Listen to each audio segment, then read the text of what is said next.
Hello and welcome to this week's Culture Conversations. I'm Danielle Peters, and as always, I'm sharing conversations from the past week.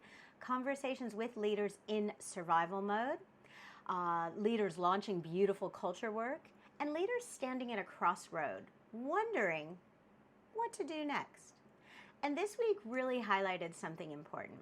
Culture is either intentionally built or it slowly drifts.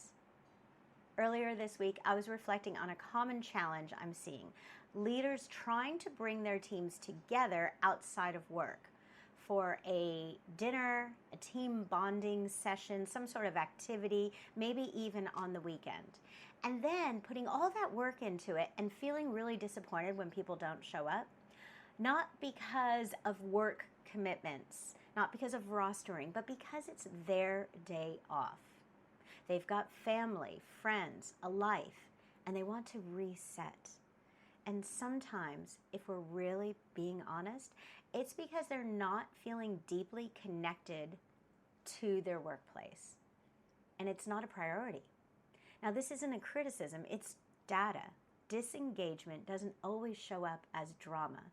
Sometimes it shows up as, I'm busy on that day. And that's one end of the spectrum. Now, let me take you to the other end. I met with one of our beautiful clients this week, and they have completed their Happy Team Culture journey. And they are now part of our Culture Care program.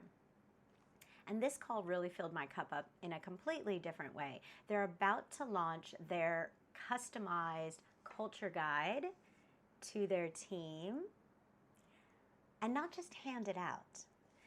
They want to properly launch it. So we reviewed the customized presentation that we created together that they're going to share in the staff meeting.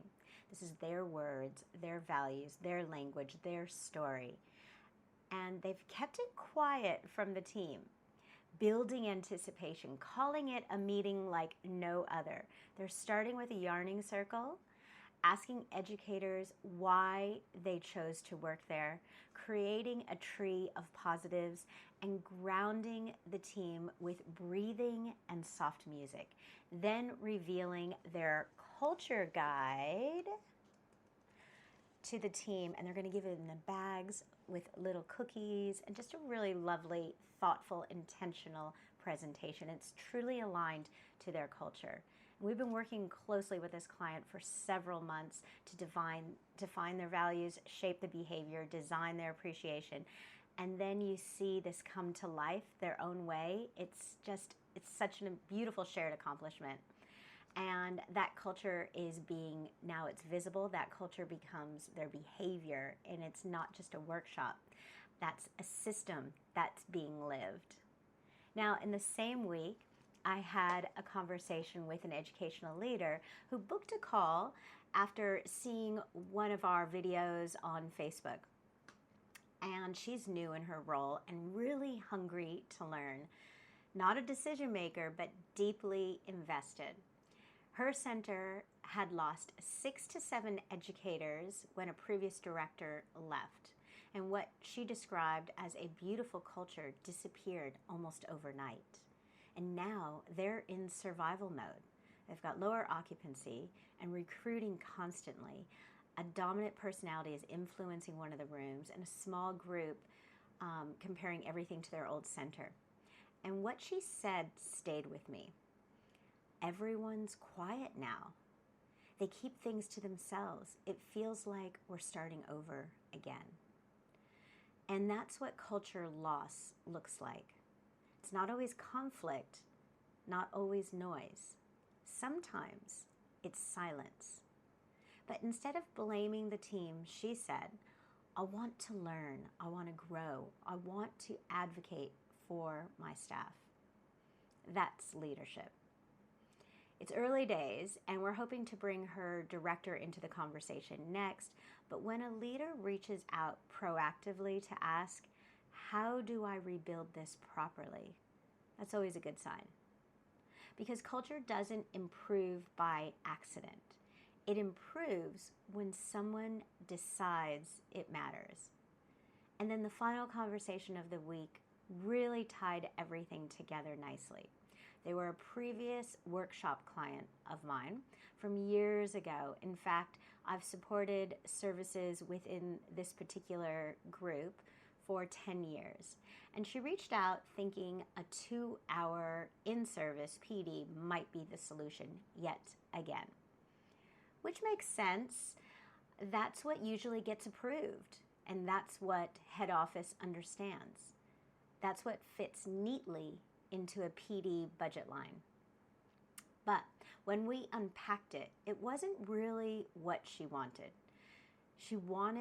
What she wanted was trust rebuilt, division healed, a shared direction, something that would last. And I was honest, a 2-hour session would give them a fun 2 hours. There would be laughter, energy, maybe a few great quotes on a wall, some fun handouts, but on the next day or that following week, most of it would fade. So we talked about what this really looks like now. A 5-month structured journey, short, sharp, weekly leadership focus, culture champions, a step-by-step plan, a customized culture guide, appreciation linked to defined values, not a PD, a system. But here's the challenge. She's not the final decision maker. Like so many leaders in larger groups, it comes down to submitting a proposal and waiting and waiting and waiting for approval. And without an actual conversation at exec level, it can easily get reduced to just a number on a page, instead of being seen for what it truly is, a shared, child-safe culture that is embedded and lived, defined by the team, protected by the team, owned by the team. So now the question becomes, are they ready for something slightly different? Because I'm already working with other early learning groups in the similar size with 10 or more centers. So have they moved behind what workshop will we be running this year? And I'm starting to ask, and are they starting to ask, how can we build a culture that really lasts? This week showed me 3 very clear stages. Disconnection, where attendance becomes optional. Survival mode, where leaders are rebuilding from scratch. Thriving services that are launching an intentionally created culture. If you're an owner, senior leader, or executive reviewing culture proposals right now, ask yourself, are you approving an event, or are you investing in a system? If you are a center leader who knows your team deserves more than a one-off session, are you brave enough to ask for it? Culture is now being assessed. It's no longer a nice to have, and 2 hours won't protect your service. If you're ready to move beyond quick fixes and build something visible, consistent, and lived every day, reach out. I'd love to explore what that could look like for your team. Let's build cultures that don't drift. Let's build cultures that last. Until then, keep blooming.